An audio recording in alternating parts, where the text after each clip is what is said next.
Jésus n'est pas un chemin, mais le chemin. Donc, si tu empruntes ce chemin en Psaume 100, verset 3, tu trouveras la vérité en Matthieu 10, verset 32.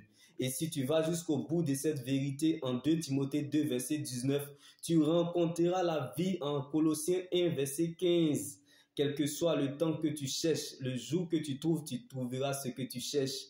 Frappe jusqu'à ce qu'on t'ouvre. Le jour qu'on t'ouvre, on t'ouvrira la porte à laquelle tu as frappé. Un peuple endurant pour un Dieu plein d'endurance.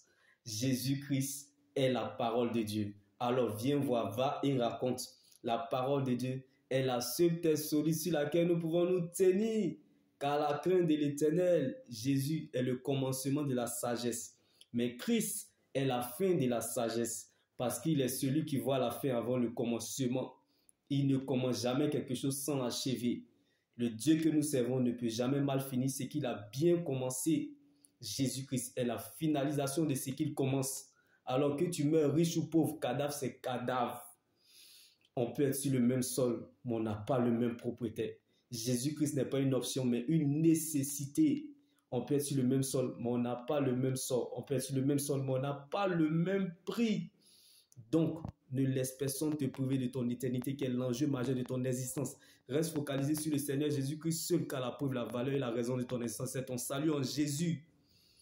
Si tu n'as pas Jésus, tu auras perdu ton existence et raté ton éternité avec Christ. Tu peux avoir tout sur la terre et rater le ciel. Ce que nous vivons sur la terre prépare ce que nous allons vivre dans l'éternité. Donc, bien-aimé, n'oublie surtout pas que la vie est ce que nous pensons. Le diable cherchera toujours à te montrer ce que tu penses. Mais l'éternité est ce que Dieu pense de nous. Donc Dieu te fera toujours apprécier ce que tu es. Car ce n'est pas la joie du moment qui compte pour Dieu, mais plutôt la finalité de son plan qu'il a déjà établi pour notre vie. Donc la fête changera de camp. Shalom. Quand tu veux voir la gloire de Dieu, il faut savoir regarder sa croix. Jésus-Christ.